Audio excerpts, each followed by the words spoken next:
रावबो गैया दिनै आं न'आव थांनानै जाहैनोबो न'आनो गैया। बे दुखुथिया आइजोआ जाबाय बारग' एनडिएफबि बिरबाय एबा दिलीप मोसाहारिनि बिसि उर्मिला मोसाहारि।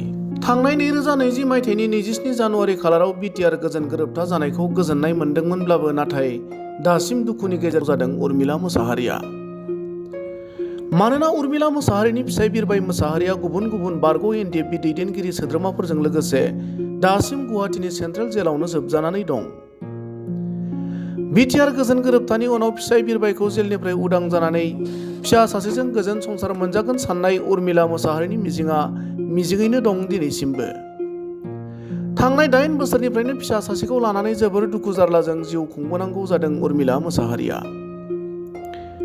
चिरां जिल्ला सिंनि 2 नं दुनाबारि गामियाव संसार जानाय बारग' एनडिएफबि बिरबाय मोसाहारिनि दुखुथिया बिसि उर्मिला मोसाहारिया खौरांगिरिनि सिगाङाव फोरमायनाय बादिब्ला जेलाव थानाय फिसाय बिरबायनि मोजां गाज्रि जेबो खौरां मोननाय जाया। सोरखारनिफ्राय मोननांगौ रिहेबिलिटेसनखौबो मोनाखै।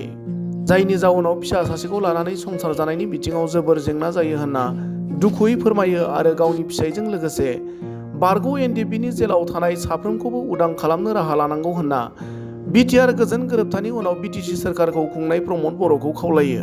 लोगोसेनो गुबुननि रुजु-रुमु रायजो जानायखौ नुयोब्ला आंहाबो फिसायखौ गोसोखांनानै माब्लाबा समाव ओंखाम जानाय थोरसियाव मोदैनि थरथिङा बोहैलाङो होनना बारग' एनडिएफबि बिरबाय मोसाहारिनि बिसि उर्मिला मोसाहारिया दुखुनि गेजेरजों जिउ खुंबोनाय गावनि जिउ जारिमिनखौ ओरैबायदि फोरमायो। बरायग्रोबाय रायजो राजानिसिम आं बेखौनो खावलायनो सानो। दिनै आं गोबाव बोसोर जाबाय बेबायदिनो गोबां दुखु खस्थ' लानानै संसार जानानै दङ। दिनै गोदाव सोराव जानानै दङ। दिनै फिसाय गैया संसाराव फिसाय गैयिनि जिबन खांनायखौ रायजो राजाफ्रा बयबो मिथिखागौ। दिनै गोबां दुखुजों सैसोनानै न'खर होनानै फिसा सासेखौ लानानै बेबायदिनो गोबां दुखु खस्थ' जानानै दङ। दिनै आंहा रावबो गैया दिनै आं न'आव थांनानै जाहैनोबो न'आनो गैया अबस्था गैया। दिनै बिफा थैलांबाय आंनिबो आंखौ फिसिनो जाहोनो थाखाय आंहा रावबोआनो गैखाला। दिनै गावनि न'आव थांनानै जाहैनोबो बिसोरनोबो आंखौ फिसिनायनि राहायानो गैखाया। ओरैबायदि दुखु जोबोद फोरमायबाबो फोरमायस'नो हाया। दिनै बेखायनो खावलायनो सानदों आं दिनै बिथांमोनाबो हारिनि थाखाय जाथिनि थाखाय नांनानैसो दिनै बेफोरबायदि जेलाव थानांबाय दुखु खस्थ' लानानै। मा नाम होनदों बेखौ आफादा? दिनै आफादाव दिनै बिरबाय होनोमोन। सिगाङाव बे बबे जायगानिमोन? सिगां बिजनिनिमोन। ओमफ्राय न'आवनो थाखायाखिसै नालाय सिगांनिफ्रायनो ओरै थांबाय। ओमफ्राय जोंनि न'आ बिसनाथ सारियालियाव माब्लाबा थांनानै नायनो हागोन जोंनि न'खरखौ। जोंनि न'खराथ' गैखाया न'आनो गैया ओरैबायदि खस्थ'।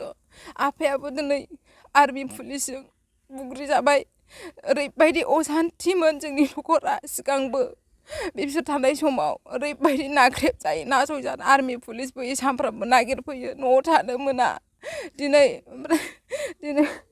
आंनि फिसाय बिसिनि थाखायनो जोंनि न'खराबो ओरैबायदि गैखाया। बेसेबां गोबाव जाखो जेल जानानै? जेल जानानै 8 बोसोर जाबाय। बे जायगाखौ मा जायगा होनना बुङो?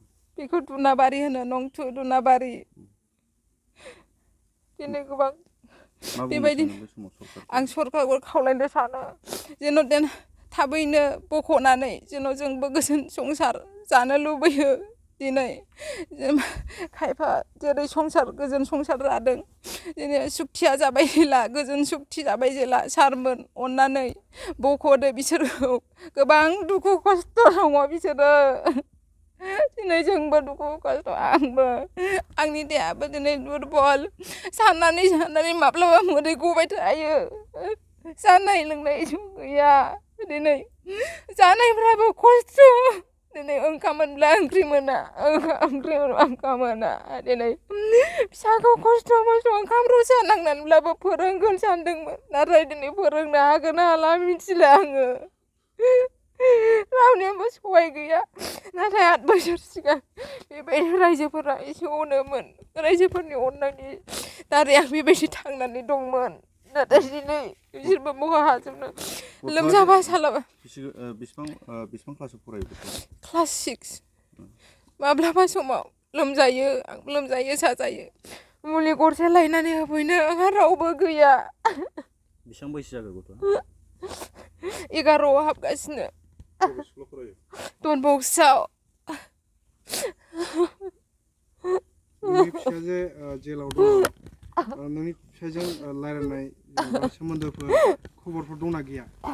जेबो मिथिया गैया खबरबो मोना दाखालि 4 थारिखआव फैदोंमोन लोमजादों होनना खोन्थाहरदोंमोन बेफोरबायदि दुखु फोरमायहरला जों थानो हाया ओंखाम दै जानो लोंनो खहाबा जानाय थोरसियावनो मोदैया गयो जोंनि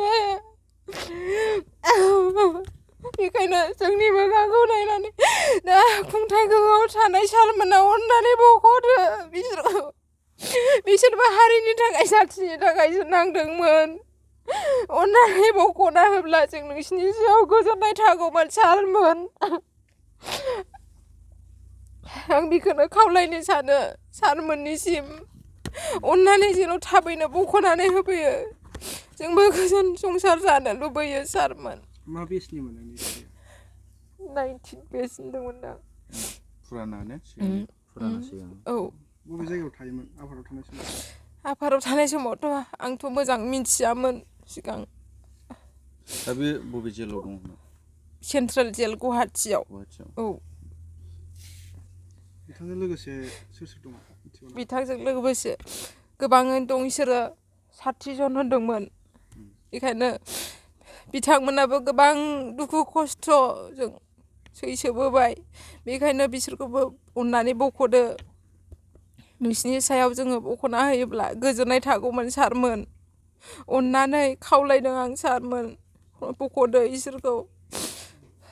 गनायनि जेबो खबर दासिमबो गैया नामा?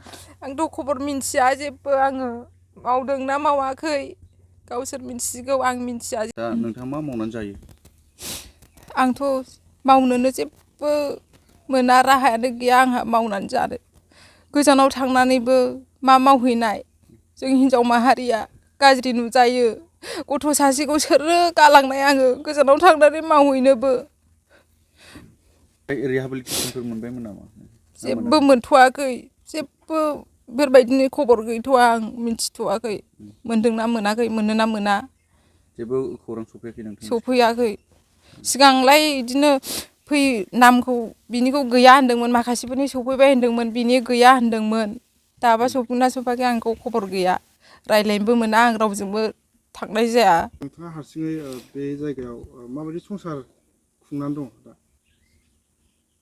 बे जायगायावथ' आं बुहुद खस्थ' भुगिनानै दङ गोबांथार बिदिनो 8 बोसोर बारलांनायफ्राव रायजो राजाफ्रा बिदिनो एसे एनै थाइसे थाइनै सहाय होबोदों आरो आं गैथारियाव माइरं बिदिनो खांनानै आंनो होफैदों जानो थाखाय बेबायदिनो ओमफ्राय बिदिनो माब्लाबा बिदिनो दाउ बोरमा अमा लायो ओमफ्राय सिफोर दायो बेफोरजोंनो खस्थ' मस्थ' सोलियो नाथाय थोआ माब्लाबा जों मानसि हिसाबै लोमजागोन साजागोन थाखा गैया फैसा गैया बेबायदि जायो आरो माब्लाबा समाव मोसौ बोरमा अमा बोरमाफ्राथ' सानसेनो दाउफ्राथ' सानसेनो देरब्र'बा बेबायदिनो गोबां खस्थ'यै दं आरो आं।